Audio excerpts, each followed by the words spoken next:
ètò bàbá ètò lórí Orísun ẹ káàbọ̀ padà gbogbo bí tó ń wò mí nínú ilé ètò bàbá ètò lẹ́ẹ̀kan sí mo kì í pé ẹ káàbọ̀ padà àlejò mi ọdún ni wọ́n ná lórísun tó ń ṣàìmọ̀ fólókó ṣùgbọ́n lórí ètò bàbá ètò wọ́n wà lórí ètò fún ìgbà àkọ́kọ́ ìdí dẹ̀ ni wípé nǹkan tí àwọn ń ṣe ó bá nípa tilé tara tẹ̀mí ó bá lọ òun la fi gbé wọn wá sórí ètò lénìí gbogbo ojú tó ń wò mí nínú ilé pátápátá ọ̀dọ́mọdékùnrin ni ẹni ọ̀dọ́mọdébìnrin ni ẹni abilékọ ni àti gbogbo bàbá àgbàlagbà ẹ dẹ́kun ẹ bá ń wá nǹkan fìdílé o nítorí wípé gbogbo apátápátá la fẹ́ kẹ́kọ̀ọ́ gbogbo apátápátá la fẹ́ kọ́ ọgbọ́n gbogbo apátápátá la fẹ́ kọ́ ìmọ̀ pàápàá ọ̀pọ̀lọpọ̀ àwọn tó rò wípé nǹkan tó ń ṣe wọ́n kò sí solution mọ́ mo láyọ̀ láti sọ fún yín wípé solution ti wà whatever tí nǹkan yẹn bá jẹ́ solution ti wà nítorí wípé àlejò tí mo gbé wá lénìí ẹ fẹ́ mì tí wọn ẹ wá ṣe nǹkan kan fún mi ẹ wá bá mú báírò àti pépà ẹ bá mú sẹ́gbẹ̀ẹ́ ìdí ni wípé ẹ máa rí nǹkan kan àbí méjì kan má sọ pé torí pé o ti jẹ́ ọmọléèwé ìwọ náà fẹ́ kọ́ ọgbọ́n o fẹ́ kọ́ ìmọ̀ o fẹ́ kọ́ òye a máa kọ́ ọgbọ́n kú ọgbọ́n ni gbogbo ẹ̀yin tèmi nínú ilé gbogbo ẹ̀yin olólùfẹ́ mi pátápátá ẹ gbójú ayọ̀ sókè o torí àlejò mi wọ́n ti wà kálẹ̀ mo máa ń pè wọ́n ní Aquila gẹ́gẹ́ Aquila gẹ́gẹ́ Aquila gẹ́gẹ́ Aquila lórí ètò bàbá ètò lórí Orísun tẹlifíṣọ̀n gbogbo ẹ̀yin tèmi nílẹ̀ bàbá mi kí wọ́n yá ẹ bàbá mi kí àwọn àlejò mi. mo kí gbogbo àwọn tó ń wo ètò bàbá ètò lénìí ẹ kú dédé àsìkò yìí o. ọ̀dọ́mọdékùnrin kan wà lẹ́gbẹ̀ẹ́ mi wọ́n rẹwà wọ́n ga tó bá dìde lẹ́mọ̀ mọ̀ pọ́n ga bẹ́ẹ̀ lórí ìjókòó ẹ̀ lẹ́wọ̀n rí wọn pọ́n ga ṣùgbọ́n ṣe rí iṣẹ́ ọwọ́ wọn dókítà lábẹ́rẹ́ ni wọ́n àwọn ni dókítà Aquila dọ́kídọ́kí ẹ káàbọ̀ sórí ètò ẹgbà ẹ má lò kéré ẹgbà kíní méjì ni ẹ fẹ́ mi náà lẹ́yọ kan ẹ má jò jẹ́yìn nìkan ẹ ṣeun torí mo mọ̀ pé Ọlọ́run ṣàánú mi. Aquila kí ni à ń pè ní fún àǹfààní àwọn tí wọ́n ń wo ètò yìí ní ìgbà àkọ́kọ́ kí là ń pè ní Aquila coconut oil. Aquila gbogbo ojú tó ń wò mí lé ẹni tó bá jẹ́ ń gbọ́ lákọ̀ọ́kọ́ Aquila ni ojúlówó àìdí àgbọn tẹ́ pé Ọlọ́run fún wa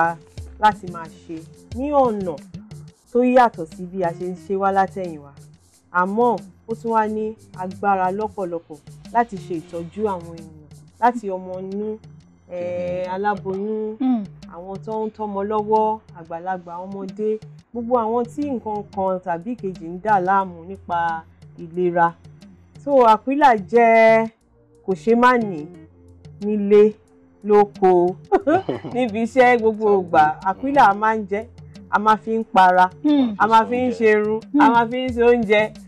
so Aquila ó ń ṣe gidigidi méje ó ń ṣe miracle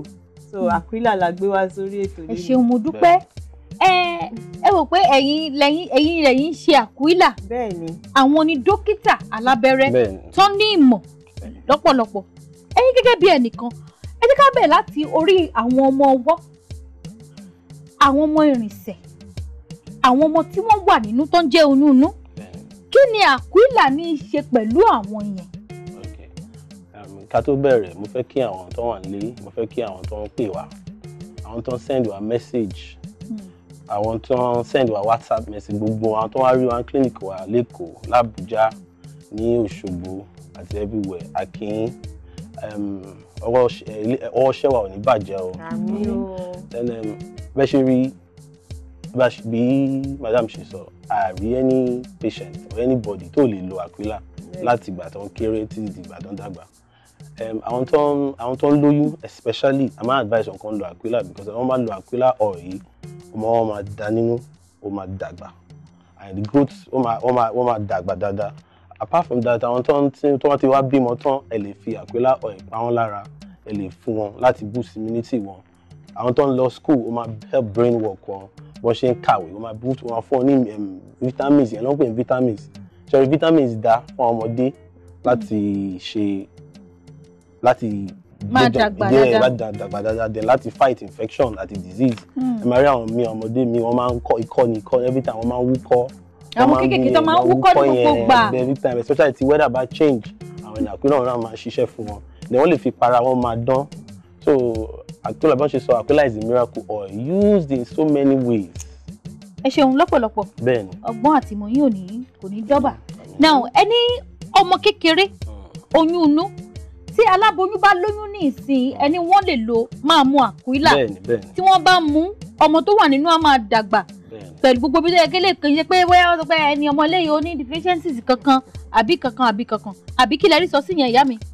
lóòótọ́ ni ṣé mọ̀ pé a ti wà nídìí iṣẹ́ Aquila yìí ó tó ọjọ́ mẹ́ta díẹ̀ gbogbo àwọn testimony gbogbo àwọn ìròyìn táwọn customer ti ń fún wa pé àwọn ọmọ ọwọ́ ó dáa fún wọn àwọn aláboyún tó bá fi sí oúnjẹ wọn bírú oúnjẹ àárọ̀ wọ́n fi Aquila wọn àbù sínú ẹ̀ oúnjẹ ọ̀sán oúnjẹ alẹ́ wọ́n á rí wípé gẹ́gẹ́ bí dókítà ṣe sọ nǹkan tí dókítà ń sọ nǹkan tí wọ́n ti rí ni àwọn ọmọ yẹn máa dàgbà bó ṣe yẹ kán dàgbà even tó bá ti dìgbà láti ìjọ ìkúnlẹ̀ gan ìkúnlẹ̀ máa wọ́rọ́wọ́ ni pẹ̀lú àṣẹ Ọlọ́run so a ti rí ìròyìn oríṣiríṣi gbogbo àwọn tó bẹ̀rẹ̀ Aquila wọn ò filẹ̀ wọ́n continue láti máa lò fún àwọn. so lákòótán ó dáa fún gbogbo aláboyún bẹ́ẹ̀ni ó dáa fún ọmọ ọwọ́ bẹ́ẹ̀ni ok now tá a bá bímọ kalẹ̀ ní ìsìn jẹ́ mọ̀ pé ok. mo fẹ́ sọ̀rọ̀ nǹkan ṣe rí naturally àwọn tó ń lóyún yẹn wọn kì í lògùn anyhow tẹ́sẹ̀ tẹ́ bá lọ bá doctor lọ hospital tẹ́ bá ti lóyún doctor máa sọ pé for the first 3 months láti oṣù mẹ́ta kẹ́ wà very careful gan nígbà yẹn ni ara ọmọ ń develop heart ọmọ gbogbo organs yẹn lára ń develop so naturally kò kí n ṣe gbogbo oògùn nìyẹn lè lò ní ọba now àwa ti find out pé Aquila oil tẹ́ ń wò yìí ó ní gbogbo supplement àti vitamins tó máa ń fún àwọn aláboyún bẹ́ẹ̀ ni lọ́sibítù àwọn folic acid vitamin B complex now àwọn vitamin àti vitamin complex àwọn míì tó máa lò wọ́n máa ń bì because wọ́n míì sọ pé wọ́n máa ń kò lẹ́nu gbogbo yẹn lẹ máa rí nínú Aquila oil tó máa help yín so tẹ́ ẹ bá fẹ́ lo folic acid B complex àti fesfolate tó máa fún yín ní hospital ẹ lè you can now use Aquila oil. tó máa ń lo méjèèjì papọ̀ nǹkan. kò sí problem now a ní case nǹkan gbà kan tí woman kan wá ṣẹ́rí àti woman kọ́kọ́ lóyún being her first pregnancy woman yẹn wá ń bì so the first 3 months bí woman kan ó bì so ìgbà tí pregnancy yẹn ti dé 4 months oṣù mẹ́rin there was no sign pé ó ti dàgbà bẹ́ẹ̀ pé pregnancy ìtọ́wárí kò yẹn ò dàgbà because ó ti bí gbogbo nutrient tó bá jẹ́ anything sí ó máa bì so àwa taking woman àwa register àwa bẹ̀rẹ̀ treatment àwa stop gbogbo oògùn tó ń lò tẹ́lẹ̀ àwa fún ní only Aquila oil so one stone la fi pa ẹyẹ méjì by giving her the same nutrient she would have gotten from àwọn folic acid fesfolate and her to build up ṣé wàá rí ìgbà tí oyún yẹn rí dé 6 months ẹ̀ níbi gbogbo size because a ní bá ṣe máa measure age ọmọ nínú pẹ̀lú tape ní ẹ bá dé hospital ẹ̀ máa rí pé doctor ń lo tape rule láti measure ẹ̀ ṣé wàá rí centimetre tí doctor máa ń get láti measure ikùn náà ó máa ń correspond to age ọmọ yẹn so tẹ́ bá get 23 centimetre that means 23 weeks lọ́mọ yẹn. So tẹ́ bá dé hospital máa rí táwọn tó bá lóyún doctor máa check wọn gbogbo kíní yẹn ìmọ̀ ní àti ìkíni máa ń kọ́ doctor tí doctor bá lọ school àti postgraduate so that's like anytime tẹ́ bá lọ hospital àwọn tó ń lóyún ẹ make sure pé ẹ rí doctor tẹ́ bá rí doctor ẹ má kúrò kò ṣe pé ẹ máa kàn lọ rí àwọn community health kíní no ẹ lọ bá doctor because doctor ní àwọn experience tó lè match tó lè máa mọ̀ bóyá ọmọ yín tó wà nínú bá ó correspond sí age ìyẹn ló ń pè ní estimated gestational age because ẹ máa rí àwọn míì wọ́n máa bí ọmọ wọ́n máa sọ pé ó ní low birth weight kí ló dé pé ẹni tó ń ṣe antenatal láti first month títí di 9 months wọ́n ní low birth weight because ẹni náà àwọn míì máa lọ hospital wọ́n ní rí doctor wọ́n máa gbógun wọ́n máa wá àwọn míì ní technique kan wọ́n máa wá sí hospital ọjọ́ tán ní antenatal so that kẹ́tọ́ mọ̀ 5 months wọ́n rí doctor rí because doctor máa ń jókòó síbẹ̀ fún antenatal so tí wọ́n bá dé ọjọ́ tó kì í ṣe antenatal ẹ̀ doctor ò ní sí ara dọ̀wọ́ maybe wọ́n máa ṣe surgery wọ́n máa ṣe anything wọ́n máa delegate duty ẹ̀ sí àwọn fún àwọn nurses so at the end of the day ìgbà tá treat woman yẹn àwa rí i pé ìgbà tí woman yẹn bímọ the birth weight corresponded to what it should be. Now kí la máa ń pè birth weight? Low birth weight is if a child tó bá bí ọmọ wọn sìn is less than 2.5 kg. That means tó bá rí pé anytime tí wọ́n bá bímọ the first thing tó máa ń ṣe wọ́n máa gbọ́ ọmọ ẹ sínú scale because ẹni tó ọmọ tó wà less than 2.5 kg kò lè kúrò lọ́spítù lọ́jọ́ yẹn. So ẹni tẹ́ bá rí gbé ẹ gbọ́ pé neighbor yín ó lọ só bímọ kò tètè dé ó lo ọ̀sẹ̀ kan ẹ wádìí most times 20% of the cases low birth weight ni.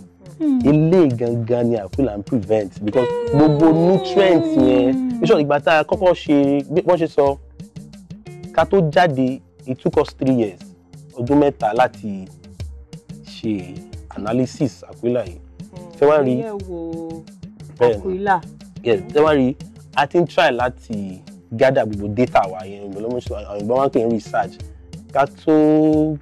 dé middle of this year gbogbo ẹ̀ lẹ́ máa rí lórí internet so ẹ kàn máa google ẹ̀ ẹ máa rí gbogbo research àwọn ẹ máa rí àwọn ojú àwọn tí àwọn èèyàn tí yes pé tí Aquila ti ṣiṣẹ́ fún so ṣókí anybody tó bá lóyún tó lo Aquila ìyẹn lọ ìbọn wá ṣe you are doing a disadvantage to yourself. ẹ ṣeun mo dúpẹ́ ẹ ṣeun lọ́pọ̀lọpọ̀ ẹ kó òun látẹ̀kan lákòótán ó dáa kí gbogbo aláboyún pátápátá kó ní Aquila coconut oil sínú ilé pé wọ́n lòun ló dáa jù ẹ mọ̀ pé ká má parọ́ ká wá jalè àwọn oògùn tá à ń ra yìí náà Ọlọ́run kọ́ lóun ṣàánú wa àkókò mọ̀ nǹkan tó fi ń pèlè ẹ̀ àmọ́ nǹkan tó fi ń bẹ̀rẹ̀ ṣùgbọ́n Aquila a máa rí pé òróró ni níṣẹ́ ló ń dán gbinigbini ká tó kúrò lórí ètò ẹ̀yin náà fúnra yín ẹ̀ máa rí i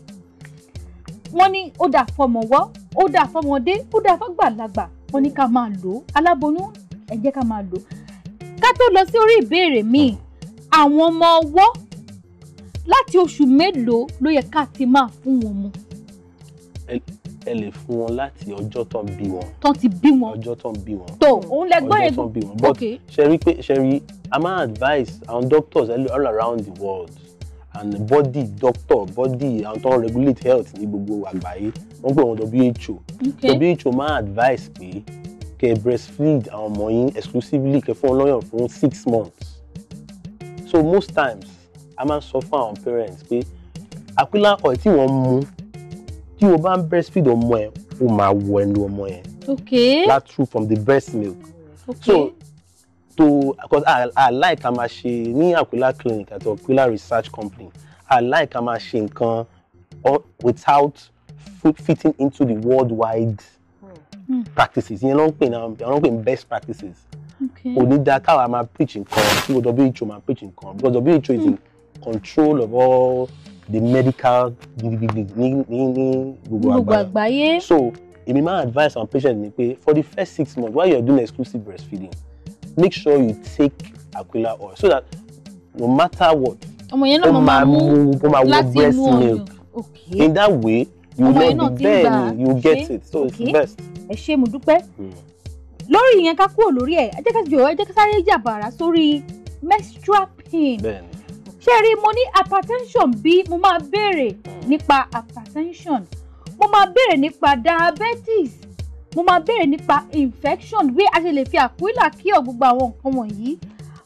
ẹ wo ìbéèrè pọ̀ ní jàǹtì rẹ̀ olùmí sọ pé kẹ́ wá nǹkan fìdílé o kẹ́ gbójú ayọ̀ sókè ẹ wo ojú tẹ́ fi wò wá lórí Orísun kò ní fọ́ o etí tẹ́ fi ń gbọ́wọ́ ò ní di ẹ wo ọmọ yín ò ní di ọmọ lọ́mọ bàbá mi ẹ jẹ́ ká sáré sọ̀rọ̀ nípa menstruation àwa kan wà tó jẹ́ pé tá a bá ti ń ṣe nǹkan oṣù báyìí níṣẹ́ láà mọ́ lọ́nu mọ́lẹ̀ ẹlòmíì ẹ̀yìn rèé ẹlòmíì ò ní lè dìde ẹlòmíì ò ní lè lọ bìṣẹ́ irú àwọn nǹkan wọ̀nyí ṣé Aquila lè ràn wọ́n lọ́wọ́ láti pé kí gbogbo àwọn ìnira tí obìnrin máa ń ní tó bá ti ń ṣe nǹkan oṣù a kò ní sí ń bẹ̀ mọ́. bẹ́ẹ̀ni ṣẹ́rí ọ̀rọ̀ tẹ́ ẹ sọ yìí ó wà very important àwọn Yorùbá máa sọ pé ẹ ti hit nail ẹ lórí ṣẹ́rí because every woman tó máa bí ọmọ ẹ̀ ó láti rí menstruation ẹ̀ ó láti ní menstruation any woman tó máa gbé ọmọ ẹ̀ dání lọ́wọ́ báyìí láti rí menstruation because it's in a circle everything wà papọ̀ that will lead to you having a child ṣé wàá rí a lè measure pain àwọn míì máa ń ṣe course lábẹ̀rẹ̀ wọ́n á ń pè ní pain management bẹ́ẹ̀ ṣe ń measure ìrẹsì láti ṣe a lè measure pain àti wọ́n find out pé àwọn míì ní pain menstrual pain ìyẹn ló ń pè ní dysmenorrhea àwọn ìbò wọn pè ní dysmenorrhea fáwọn èèyàn tẹ́ gbọ́ Yorùbá dysmenorrhea is menstrual pain now àti measure menstrual pain tẹ́lẹ̀ tó dàbí labour pain that means pain yẹn kò easy so ẹni tó bá fẹ́ sọ pé menstrual pain is not a major issue irọ́ ló pa is a major issue nothing less than 30 million Nigerians especially young girls tó wà ní college tó wà ní university tó wà ní secondary school now bẹ́ẹ̀ ṣe rí menstrual pain yẹn on a normal day there should be some form of pain obìnrin tó ń rí menses yẹn nǹkan oṣooṣù ó láti ní some form of pain but pain tá à ń sọ yìí should not kò ní ní láti ní menstrual kó pọ̀ níyàn lára ẹ lè gbọ́ bí iṣẹ́ ẹ lè jáde ẹ rò nílẹ̀ ńlẹ̀ ẹ wà lábìtì fúnra yín fún àwọn obìnrin tó yín. ẹ dákun ẹ bá mi dánu dúró díẹ̀ ẹ gbogbo ẹ̀yin tẹ̀mí nínú ilé á lọ sílé agbára ní ìsìn gbogbo ẹ̀yin tẹ̀ tí mú gègé sítòsí ẹ dákun ẹ bá wọn wá sítòsí ẹ mú fóònù ẹ mú báírò ẹ mú sítòsí onítorí pé ẹ kọ àwọn nǹkan kan lẹ̀ á lọ ilé agbára ní ìsìn tí mo bá padà dé àtẹ̀mí àti àwọn Aquila lájọ máa wọlé dé nítorí pé mo sọ lẹ́ẹ̀kan àjọ kẹ́kọ̀ọ́ àjọ kọ́gbọ́n nítorí ẹnìkan nítorí ọ̀la ni gbogbo àwọn ọmọdé tá wà nítòsí náà ẹ gbójú ayọ̀ sókè o nítorí pé àjọ máa kọ́gbọ́n ẹ kú dédé àsìkò